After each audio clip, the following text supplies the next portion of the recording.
నమస్తే. నేను మీ హరిత. ఇప్పుడు నేనున్నాను బంజారా హిల్స్ లోని ఆర్ట్ ఫర్టిలిటీ క్లినిక్స్ లో.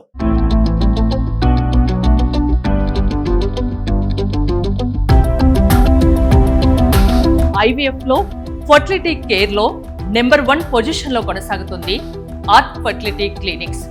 వరల్డ్ వైడ్ గా అండ్ మెయిన్ మెట్రో సిటీస్ లో, మెయిన్ గా తెలంగాణ, ఆంధ్రప్రదేశ్ విషయానికి వస్తే హైదరాబాద్, జూబ్లీ హిల్స్, బంజారా హిల్స్ లో ఆర్ట్ ఫెర్టిలిటీ క్లినిక్స్ ఉన్నాయి. ట్రీట్మెంట్, టెక్నాలజీ, ట్రాన్స్పరెన్సీతో మోస్ట్ సక్సెస్ఫుల్ లీడర్ గా కొనసాగుతుంది ఆర్ట్ ఫెర్టిలిటీ క్లినిక్స్. ఇప్పుడు ప్రజెంట్ నేను డాక్టర్ లక్ష్మి గారి క్యాబిన్ కు వచ్చాను.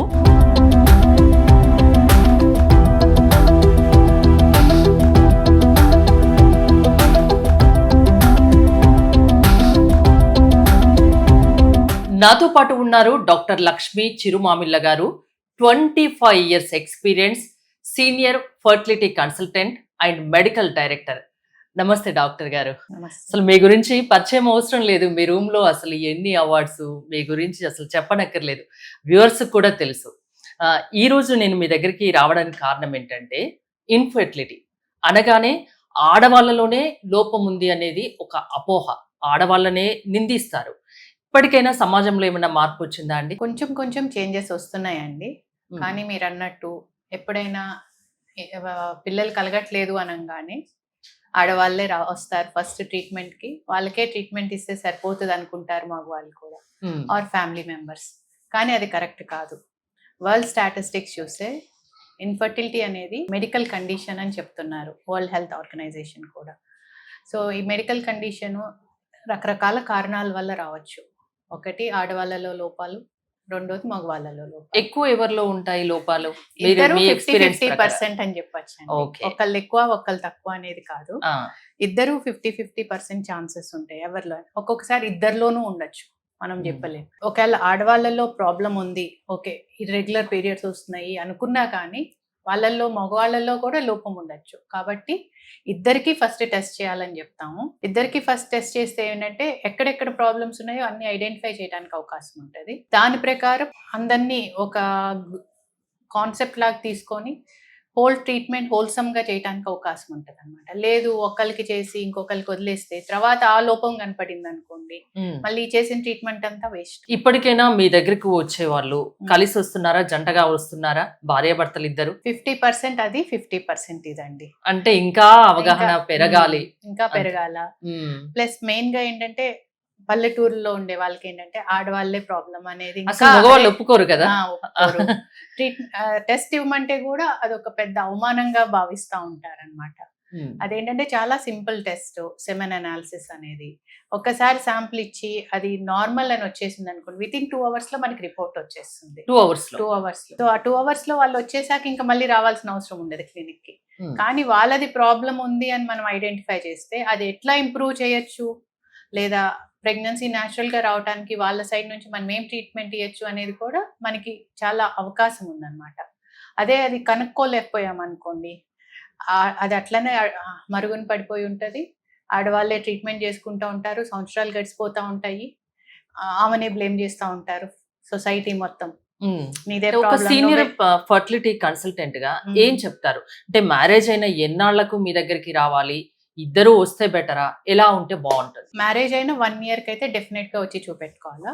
కానీ కొన్ని అంటే ఎలాంటి ప్రొటెక్షన్స్ వాడకపోతే, పిల్లలు కావాలి అనుకోని ప్రెగ్నెన్సీ రాలేదు 1 year తర్వాత కూడా అనుకుంటే డెఫినెట్ గా రావాలా. కానీ కొన్ని సిచ్యువేషన్స్ ఉంటాయి అన్నమాట. ఏంటంటే ఏజ్ ఎక్కువ ఉన్న వాళ్ళకి 30 years, 32 years, 35 years ఏజ్ ఎక్కువ అనేది ఏంటి అనేది మనం కరెక్ట్ గా చెప్పలేం. కాబట్టి ఇండియన్ స్టాండర్డ్స్ ప్రకారం ఏంటంటే 30 years అనే తీసుకోమని చెప్తాం. మామూలుగా వెస్టర్న్ స్టాండర్డ్స్ లో 35 years కన్సిడర్ చేస్తారు.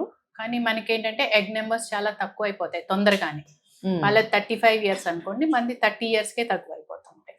సో అందుకని 30 years నుంచే కొంచెం జాగ్రత్త పడటం ఇంపార్టెంట్. కొంతమందికి ఇంకా ఎర్లీగా కూడా తగ్గే ప్రమాదం ఉంది.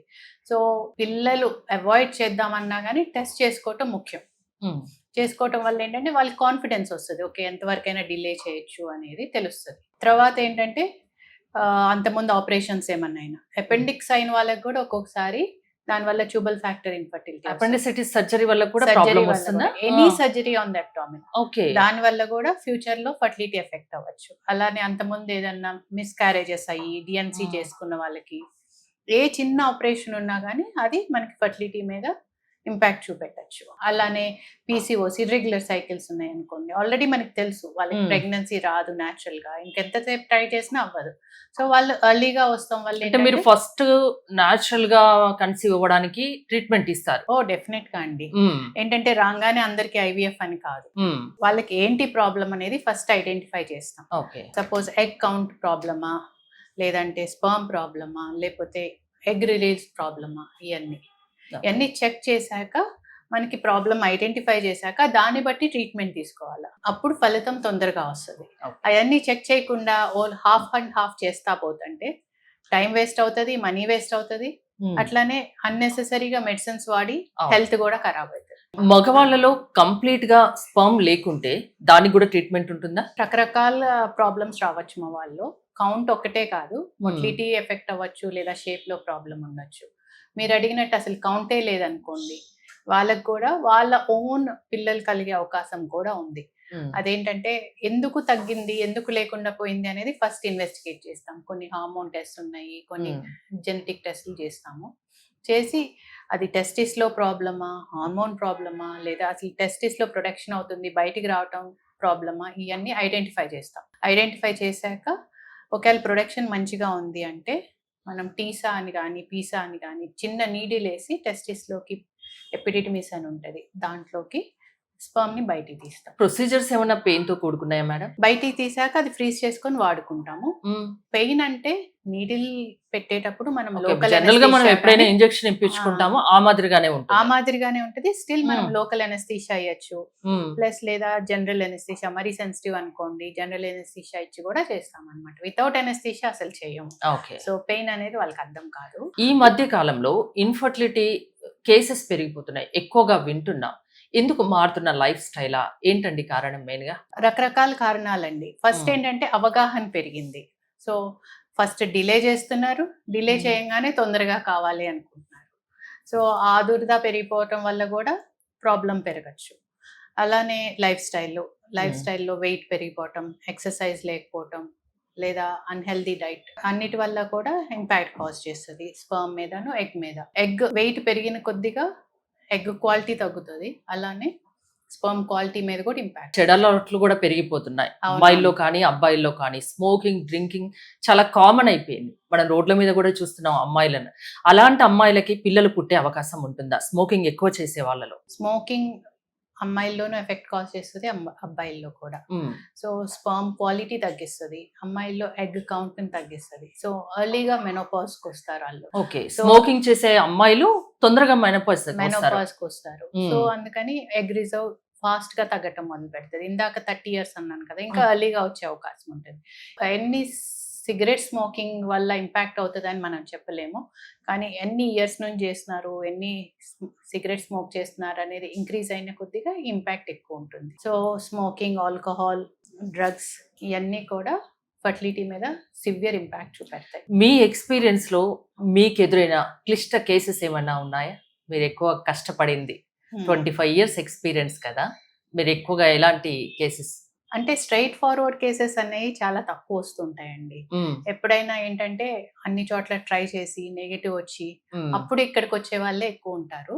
సో వాళ్ళకి ఏంటంటే అసలు మెయిన్ ప్రాబ్లం ఎక్కడ ఉంది, ఏం ట్రీట్మెంట్ తీసుకున్నారు అనేది ఫస్ట్ ఐడెంటిఫై చేస్తాం. ఒక్కొక్కసారి స్పర్మ్ టెస్ట్ చేయరని చెప్పాను కదా, చేయకుండా ఓన్లీ వైఫ్ కి టెస్ట్ చేయటము, లేదా స్పర్మ్ ప్రాబ్లం ఉంటే డోనర్ స్పర్మ్ వాడేయటము, అట్లాంటివి చేసినప్పుడు కొన్ని సందర్భాల్లో ఏమంటే మళ్ళీ మొత్తం ఒక రివ్యూ చేసి ఎక్కడెక్కడ ప్రాబ్లమ్స్ ఉన్నాయి, ఎలా కరెక్ట్ చేయొచ్చు అనేది ఐడెంటిఫై చేశాక హస్బెండ్కి స్పర్మ్ తీసి మళ్ళీ వాళ్ళ ఓన్ ఎగ్, వాళ్ళ ఓన్ స్పర్మ్తో ట్రీట్మెంట్ చేసి సక్సెస్ అయిన కేసులు చాలా ఉంటాయి. అలాంటప్పుడు చాలా ఆనందం ఇస్తుంది. ఆర్ట్ ఫర్టిలిటీ క్లినిక్స్ లో అడ్వాన్స్డ్ టెక్నాలజీ ఉందంటారు. అంటే ఎలాంటి అడ్వాన్స్డ్ టెక్నాలజీ?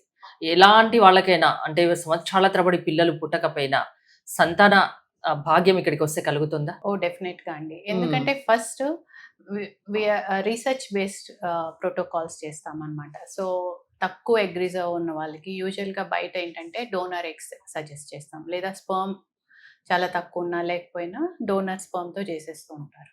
కానీ ఇక్కడ ఏంటంటే మా ఆ, ఒక రీసెర్చ్ బేస్ వల్ల ఎట్లా చేస్తే ఇంప్రూవ్ చేయొచ్చు, ఎలా సక్సెస్ వాళ్ళ ఓన్ ఎగ్స్తో ట్రై చేయొచ్చు అనేది ఐడెంటిఫై చేసాం కాబట్టి వాళ్ళకి అప్రోప్రియేట్గా డోస్ ఇవ్వటం కానివ్వండి, డోస్ అడ్జస్ట్ చేయటం డ్యూరింగ్ ఐవీఎఫ్ ట్రీట్మెంట్ కానివ్వండి చేయటం వల్ల ఏంటంటే మనకి బెటర్ క్వాలిటీ ఎగ్స్ డెవలప్ అవటంలో హెల్ప్ చేస్తాయి. అలానే ల్యాబొరేటరీకి వెళ్ళినా కూడా ఎంబ్రియాలజిస్ట్ ఎక్స్పీరియన్స్, ప్రోటోకాల్స్ మెయింటైన్ చేయటం వల్ల ఏంటంటే ఆ వచ్చిన 1-2 ఎగ్స్ ఉన్నా కానివ్వండి మనం మంచిగా డెవలప్ చేయడానికి అవకాశం ఎక్కువ ఉంటుంది. మీ గురించి అంటే ఎక్స్పీరియన్స్ 25 ఇయర్స్ ఆఫ్ ఎక్స్పీరియన్స్ ఉంది.